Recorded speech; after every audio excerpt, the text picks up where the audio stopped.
The studio lights were blazing. 300 people in the audience. And Dr. Marcus Cole, ranked among the world's top 10 atheist scientists, leaned into the microphone and said, "I will give $1 million to anyone who can prove God exists." Anyone. The audience laughed. Then a woman in a black hijab quietly raised her hand. Nobody expected that. Not the host. Not the producer watching from behind the glass. Not the 300 people who had come that night expecting, like every other night, to watch Dr. Cole dismantle another believer in 3 minutes flat. But she had raised her hand. Calmly. Without hesitation. As if she had been waiting for exactly this moment her entire life. Her name was Maryam Al-Hassan. 34 years old. A primary school teacher from East London. No published books. No academic title behind her name.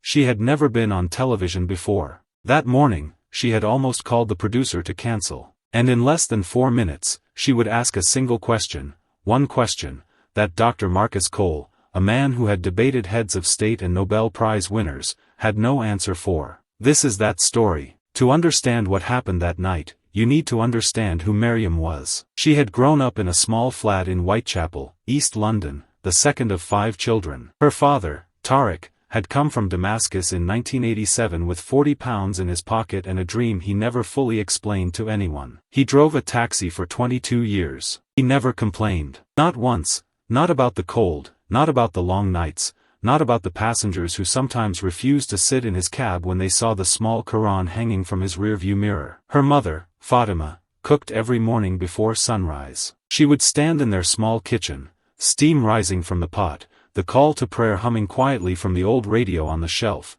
and she would look out at the grey London sky and whisper something to herself. Maryam used to wonder what she was saying. Years later, she understood. Her mother was thanking God for the flat, for the children, for the £40 that had somehow, become enough. Maryam had inherited both of them. Her father's quietness, her mother's certainty. She had studied hard, won a scholarship, trained as a teacher. She wore her hijab from the age of 16, not because anyone told her to, but because one morning she looked in the mirror and thought, "This is who I am. This is the whole of who I am," and she never took it off again. She was not an activist. She did not go looking for arguments. She simply lived, taught her students, prayed her 5 prayers, visited her parents on Sundays, and trusted, with a steadiness that sometimes surprised even her, that the truth did not need to be shouted to be heard. Dr. Marcus Cole had been called many things in his 58 years. Brilliant, ruthless, the most dangerous man in any room. A reviewer in The Guardian had once written that watching Cole debate was like watching a surgeon operate,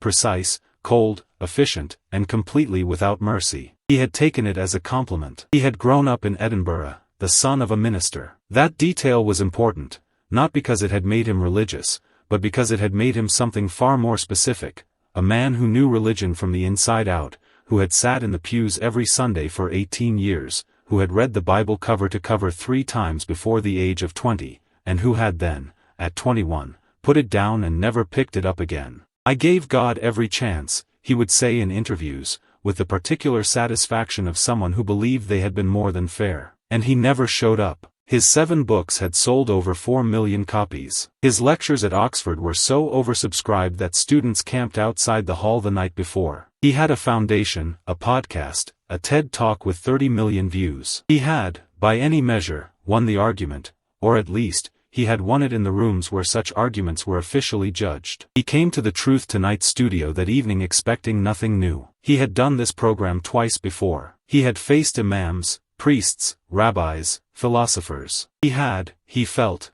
heard everything. He sat down at the dark wood table, adjusted his glasses, accepted a glass of water from a production assistant, and looked across the table at the woman in the black hijab. He did not look long. A schoolteacher, the producer had told him. No academic background. He had nodded, taken a sip of water, and thought, this will be quick. The morning of the broadcast, Maryam had woken at 4:45 for far.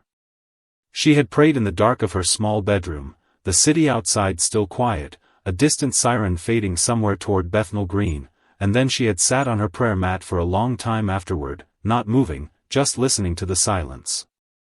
She had not been nervous. That was the strange thing she would try to explain to her sister later, on the phone, when it was all over. "I wasn't nervous," she said. "I was just, still." Her sister had laughed and said that was exactly what nervous felt like. But Maryam shook her head. No. She knew the difference. This was something else. She had been invited to the program 3 weeks earlier. A junior producer had found her through a parents' forum post she had written about a school policy on religious dress. The post had been polite, measured, and, apparently, unusually clear. The producer had reached out asking if she would be willing to appear on Truth Tonight to discuss faith in the modern world. She had almost said no. She had typed the word, "No, I'm sorry, I don't think," and then deleted it. She wasn't sure why. She just deleted it, put her phone face down on the kitchen table, and made a cup of tea.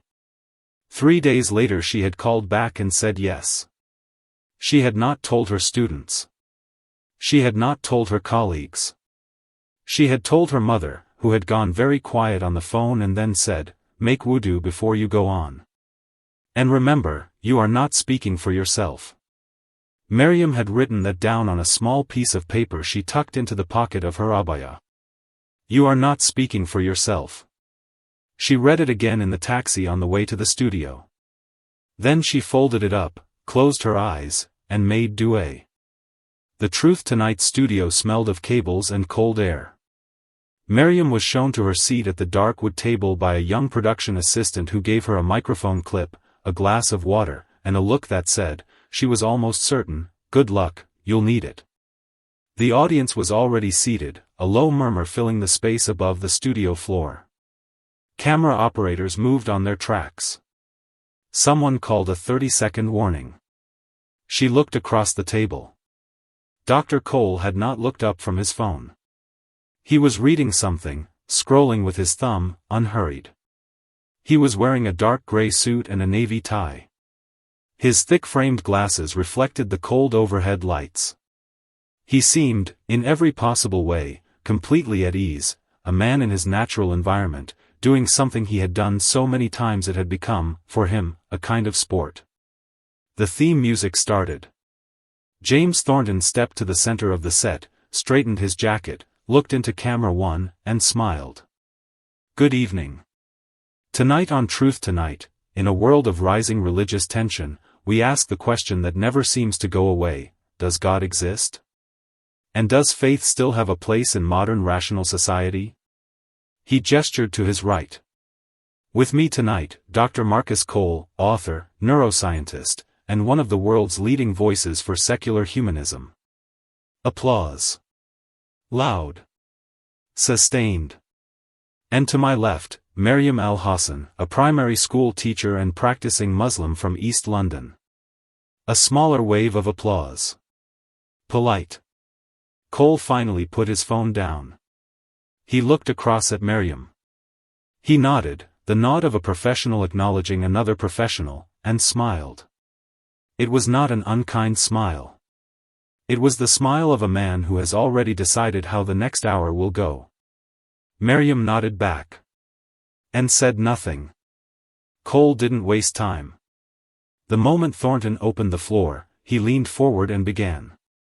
His voice was what people always noticed first, low, precise, with the slight lift of an Edinburgh accent that had been to Oxford and come back changed. He did not raise it. He never raised it. He had learned decades ago that the quieter he spoke, the harder people listened. "Let me start with something simple," he said. "Something I think we all know, on some level, even if we're not comfortable saying it out loud." He paused. Looked around the room. There is no evidence for God. None. Not one piece of verifiable, repeatable, peer-reviewed evidence that any divine being has ever interacted with this universe in any detectable way. Another pause. Now, I know that's uncomfortable for some people in this room. But discomfort is not an argument. Feelings are not facts. And I think, in 2024, we owe it to ourselves and to our children to be honest about that. Applause. Significant. The front 3 rows were almost entirely with him. I've been doing this for 30 years, Cole continued. I've sat across from cardinals, from grand muftis, from Buddhist monks, from quantum physicists who believe in intelligent design. And every single time, when I ask for evidence, I get one of 3 answers. He held up 3 fingers. Poetry. Anecdote. Or silence. He looked across at Maryam.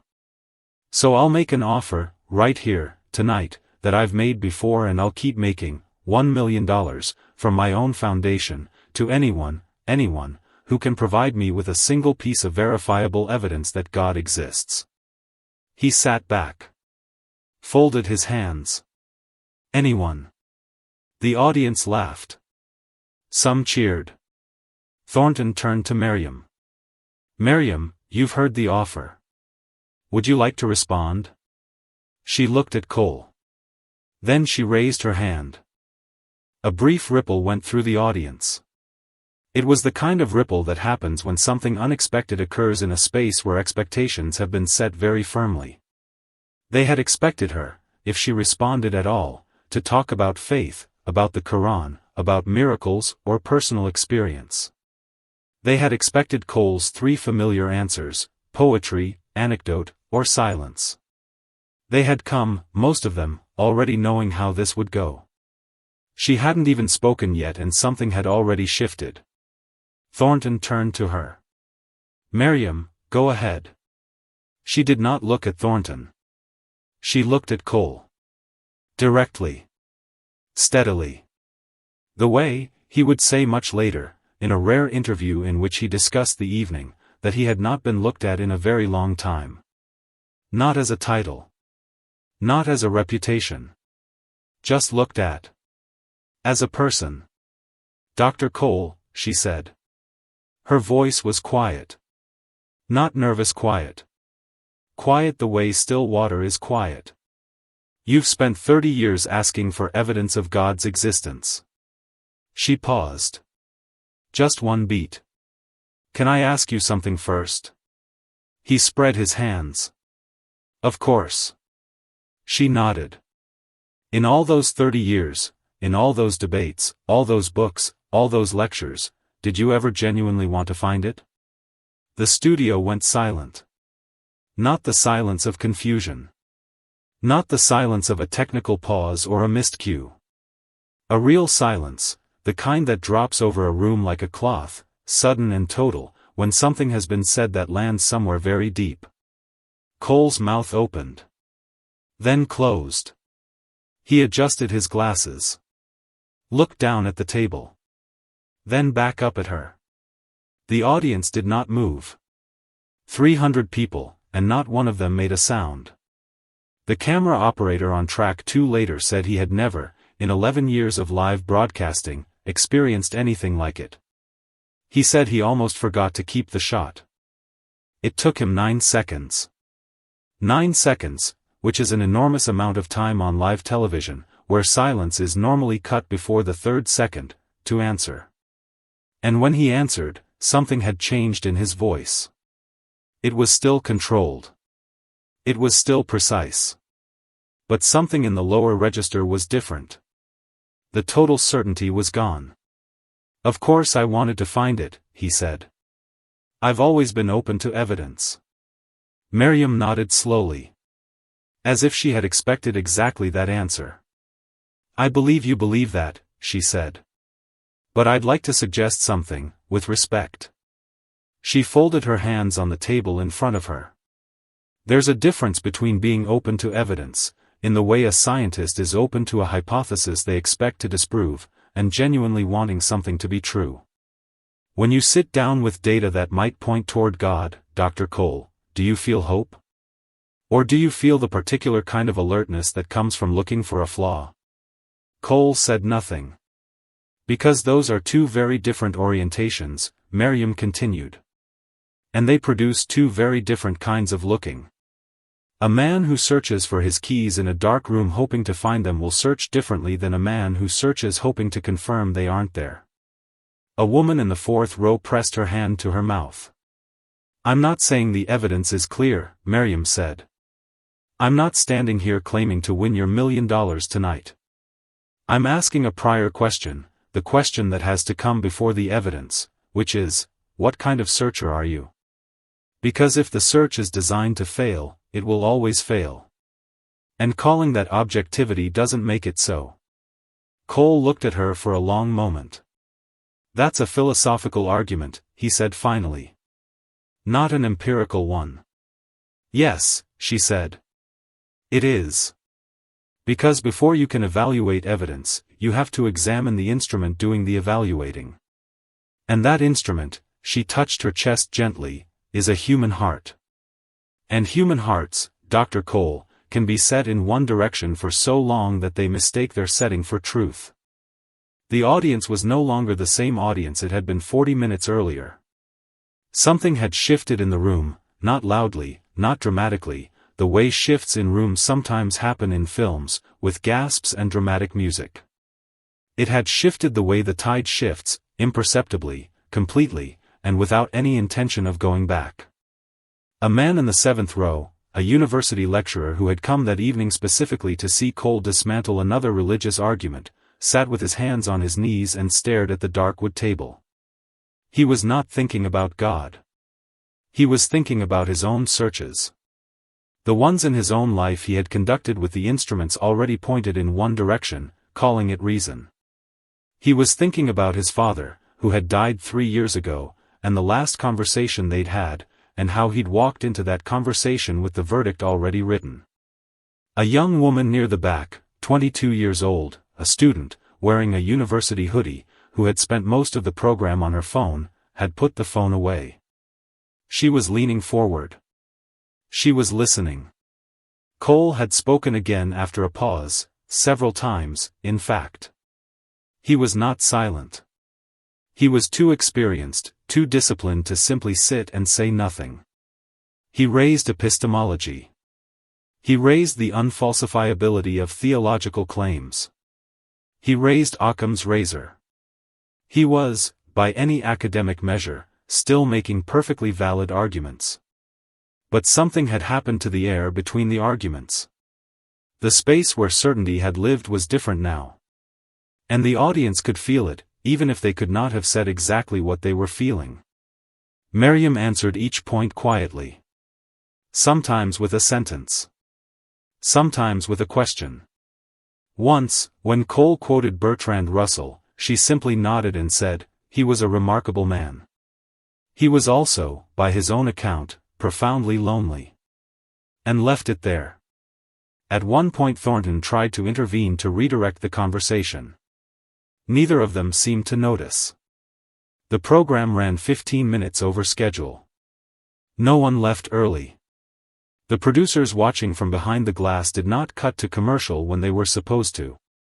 No one touched the feed.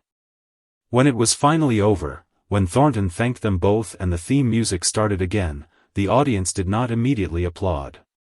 There was a moment, perhaps 3 seconds long, of continued silence. Then someone in the middle section started clapping. Then another.